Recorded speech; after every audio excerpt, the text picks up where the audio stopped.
আমরা বাঙালিরা ভর্তা ভাত খেতে প্রচুর পছন্দ করি, কিন্তু বাটাবাটির ঝামেলার জন্য একদমই হয় না। আজকে বাটাবাটি ছাড়া একটা মজাদার ভর্তা রেসিপি আপনাদের সাথে শেয়ার করছি। আর এই জন্য এখানে লাউয়ের কচি ডগার পাতা, রসুন, পেঁয়াজ কুচি, কাঁচামরিচ আর চিংড়ি মাছ নিতে হবে, আর দিয়ে দিচ্ছি সরিষার তেল।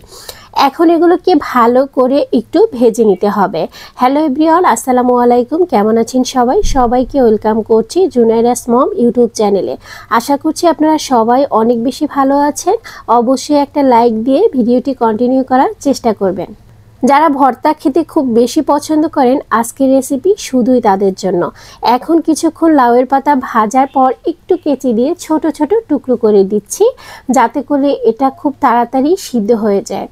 আর একদম কচি ডগার পাতাগুলো নিলে এর স্বাদটা অনেক বেশি ভালো পাওয়া যায়। চেষ্টা করবেন কচি ডগার পাতাগুলো নিতে। এখন সরিষার তেলে ভালো করে চুলার আঁচটা মিডিয়াম লোতে রেখে আস্তে আস্তে করে ভেজে নিতে হবে। অনেকক্ষণ ভাজার পর দেখবেন এটার কালারটা অনেকটা চেঞ্জ হয়ে আসবে, আর তখনই কিন্তু চুলাটা অফ করে দিতে হবে। তার আগে কিন্তু চুলার আঁচটা মিডিয়াম লোতে রেখে এভাবে আস্তে আস্তে করে ভেজে নিতে হবে। এই ভর্তাটা মাত্র 5 মিনিটে তৈরি করে ফেলতে পারবেন, কিন্তু স্বাদ হবে অতুলনীয়। এখন স্বাদ বাড়ানোর জন্য একটু ধনিয়া পাতা দিয়ে দিচ্ছি।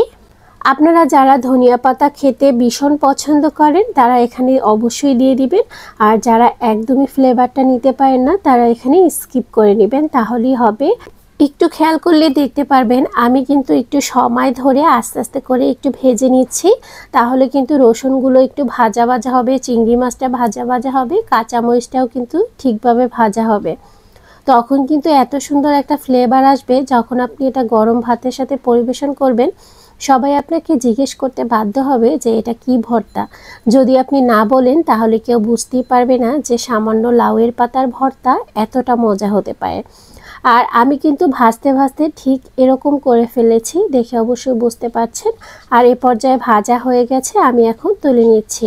আজকের ভর্তাটা তৈরি করে দেখাবো ব্লেন্ডারের জারে, তাতে করে ভর্তার স্বাদ একদমই কিন্তু কোনো অংশে কম হবে না।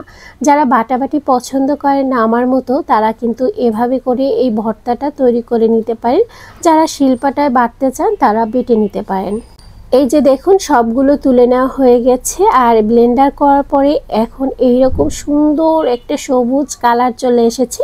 যদিও বা মোবাইলে খুব ভালোভাবে আমি আপনাদের সাথে শেয়ার করতে পারিনি, কিন্তু বাস্তবে যখন বাসায় করবেন তখন বুঝতে পারবেন যে এটা কতটা সুন্দর লাগে দেখতে। আমি একটু পরিবেশন করে নিয়েছি। কেমন লেগেছে আজকে ভর্তার রেসিপি অবশ্যই লাইক শেয়ার কমেন্ট করবেন, আর চ্যানেলটি সাবস্ক্রাইব করে পাশে থাকতে পারেন। আজকে এই পর্যন্তই। আল্লাহ হাফেজ।